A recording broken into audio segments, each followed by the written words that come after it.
The boardroom fell silent the instant the phone rang. The chairman smiled with confidence as someone casually answered the call, expecting another routine update. Instead, every face slowly drained of color. The voice on the speaker uttered a single name they thought they had erased forever, and within seconds the billion-dollar celebration turned into a room filled with panic.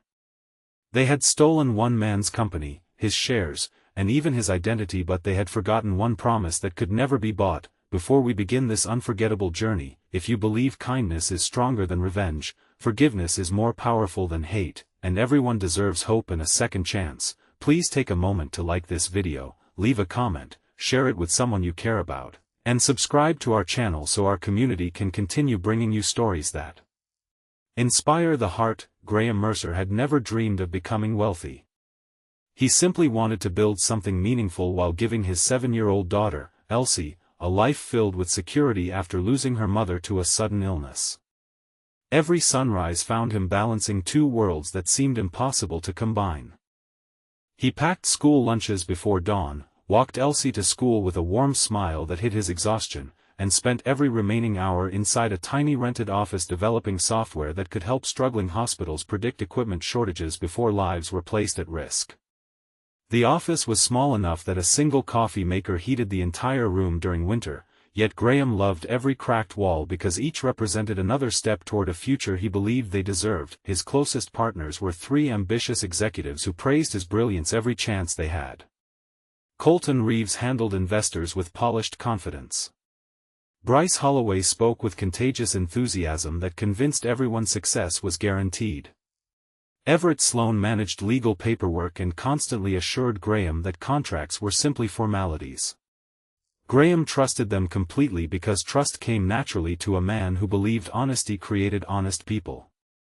His daughter often drew colorful pictures of the four partners standing together beneath bright blue skies, and Graham proudly taped every drawing beside his desk. Months became years. The startup slowly transformed from a dream into one of the fastest-growing healthcare technology companies in the country. Hospitals praised its accuracy. Nurses said it prevented dangerous shortages. Doctors sent heartfelt letters explaining how patients had received life-saving treatment because supplies arrived before emergencies developed. Graham treasured those letters more than any investor presentation because they reminded him why he had started everything in the first place. Then success attracted greed. Without Graham noticing, meetings began happening without him. Legal revisions appeared buried inside enormous documents that Everett insisted required immediate signatures. Bryce repeatedly encouraged Graham to spend more time with Elsie while the executives handled expanding operations. Colton convinced investors that Graham preferred remaining behind the scenes and gradually stopped introducing him as founder, replacing the title with consultant whenever cameras appeared. Graham remained focused on improving the technology instead of questioning changing behavior. Every afternoon he left work early enough to meet Elsie outside school. They shared sandwiches on a nearby park bench before returning home where homework mixed with laughter and simple happiness. Those ordinary afternoons became the brightest moments of his life, even while invisible storms gathered around his business. The betrayal arrived on an ordinary sunny Tuesday. Graham walked into headquarters carrying fresh prototype reports only to discover security guards blocking the entrance. At first he laughed, believing it was a misunderstanding. Then one guard quietly apologized while handing him an envelope. Inside waited legal documents declaring he had voluntarily surrendered controlling shares months earlier, resigned from leadership, transferred ownership of his patents, and agreed never to publicly identify himself as founder. Every signature looked exactly like his own. His heart stopped. He rushed upstairs demanding answers, but every executive denied wrongdoing. Investors stared at him like he was an unstable stranger. Company photographs had already been replaced. Press releases identified Colton as visionary founder. Bryce became celebrated as chief innovator. Everett proudly explained every legal document proved complete ownership belonged to them. Even worse, they accused Graham of attempting corporate fraud. News spread rapidly. Journalists repeated whatever official statements they received. Search engines displayed rewritten history. Interviews erased Graham's existence entirely. Within weeks his reputation collapsed while the three executives appeared on magazine covers celebrating their incredible entrepreneurial journey. Graham lost almost everything that he sold his apartment and moved with Elsie into a modest townhouse on the edge of the city. The expensive suits disappeared, replaced by worn jackets purchased from second-hand stores. Yet every morning remained filled with sunlight because he refused to let bitterness become his daughter's inheritance.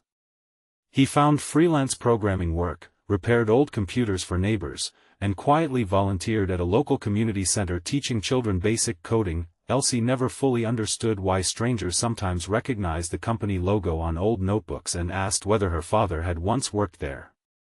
Graham simply smiled and said that sometimes people take things they never earned, but they can never steal the ability to begin again. Years passed, the company expanded internationally and became worth billions. Colton, Bryce, and Everett lived inside luxurious homes, surrounded by admiration built upon someone else's sacrifice. Awards covered their offices. Television hosts praised their leadership. They believed time had buried the truth forever. What they never knew was that Graham had spent every free afternoon carefully collecting evidence rather than seeking revenge. He refused to chase anger because Elsie deserved a father who smiled instead of one consumed by hatred. But he quietly preserved every email, every early software version, every handwritten notebook, every time-stamped prototype, and every witness willing to tell the truth when the right moment arrived. Most importantly, years before launching the company, Graham had accepted funding from an elderly philanthropist named Roland Whitmore. Unlike ordinary investors, Roland valued character above profit.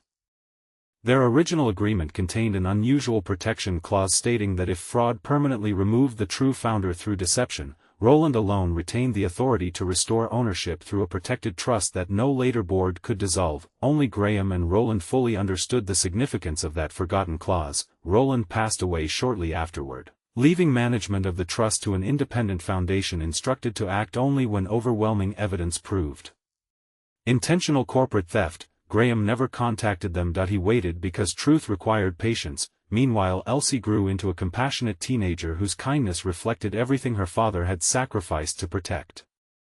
She encouraged classmates facing loneliness, volunteered at hospitals that now unknowingly depended on Graham's stolen technology, and constantly reminded her father that losing money never meant losing dignity. One bright afternoon, the company announced its largest merger in history.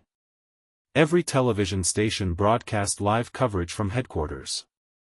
The boardroom overflowed with investors, lawyers, politicians, and reporters celebrating another historic achievement. Graham quietly watched the broadcast from a simple community library where he had just finished helping children build educational apps. Beside him rested a small envelope containing decades of evidence. He looked at Elsie, now old enough to understand every painful chapter of their journey. She squeezed his hand without speaking, then she smiled. That smile told him it was finally time. Graham made one phone call. Across town, inside the dazzling boardroom, champagne glasses reflected afternoon sunlight as executives congratulated themselves. The chairman confidently approved the merger moments before an assistant interrupted with news of an urgent legal call from the Whitmore Foundation. No one seemed concerned. The call connected. Within seconds the celebration ended. The foundation calmly announced that after years of forensic investigation, document analysis, digital verification, financial tracing, and sworn testimony, overwhelming evidence proved systematic corporate fraud against the company's original founder. The protected trust established by Roland Whitmore had therefore activated automatically. Every illegally transferred share became void. Executive appointments based upon fraudulent ownership were immediately suspended. Pending mergers froze instantly. Government regulators had already received complete documentation. Banking authorities secured financial records. Independent investigators waited downstairs. Every participant was instructed to remain seated. Silence swallowed the room. No applause remained. No confident smile survived, only fear. Television cameras captured confused faces while reporters scrambled to understand why billion-dollar contracts suddenly collapsed before signing. The same media outlets that once ignored Graham now desperately searched for the mysterious founder whose name had unexpectedly resurfaced. For the first time in years, history corrected itself. Investigations lasted Months, experts confirmed forged signatures hidden beneath manipulated paperwork. Deleted files were recovered. Former employees admitted they had remained silent out of fear. Investors expressed shock after discovering they had unknowingly supported deception instead of innovation. Colton, Bryce, and Everett lost everything they had built upon dishonesty, yet Graham surprised everyone once more. When journalists finally located him, they expected fury, revenge, and public humiliation. Instead, they found him helping elementary school students assemble simple robots inside a sunny classroom. That he never celebrated anyone's downfall. That he simply said that justice mattered because truth protected ordinary people who lacked powerful voices. He explained that revenge would never return lost birthdays, missed opportunities, or years spent rebuilding from nothing, but forgiveness could prevent bitterness from destroying the future. Those words spread faster than any corporate scandal. Public admiration returned not because Graham reclaimed wealth, but because he refused to let suffering erase compassion. Ownership of the company legally returned through the foundation. Yet Graham made another unexpected decision. Rather than rebuilding the same culture that had once betrayed him, he transformed the business into an employee-centered organization where innovation, transparency, and ethics carried equal importance. Every major decision required independent oversight. Every inventor received documented protections. Every young entrepreneur entering the company learned that brilliant ideas deserved honest stewardship. Hospitals benefited even more than before because profits increasingly funded rural healthcare programs and children's medical research. Elsie proudly watched patients receive better care thanks to the technology her father had once created inside the tiny office with cracked walls and endless hope. One sunny afternoon, Graham visited the old park bench where he and Elsie had shared simple lunches years earlier. The bench remained weathered, surrounded by children laughing beneath bright blue skies. Success had finally returned, yet the place reminded him that happiness had never truly disappeared. Even during the hardest seasons, those afternoons with his daughter had been priceless victories that no thief could ever steal. Not long afterward, Graham quietly requested private meetings with Colton, Bryce, and Everett after their legal proceedings concluded. Many expected harsh words. Instead, Graham told them that accountability had already been delivered by justice. Carrying hatred any longer would only create more victims. He hoped they would spend the rest of their lives earning honestly instead of taking what belonged to others. Forgiveness, he explained, did not erase consequences, but it allowed wounded hearts to stop carrying chains created by someone else's choices. They left those meetings deeply changed, understanding that mercy often weighs heavier than revenge. Before this story comes to its close, we'd love to hear from you.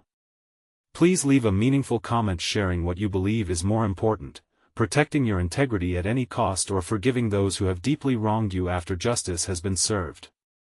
Your thoughts may encourage someone facing a difficult season today. As the sun settled gently across another peaceful afternoon, Graham walked beside Elsie toward a future no longer defined by betrayal.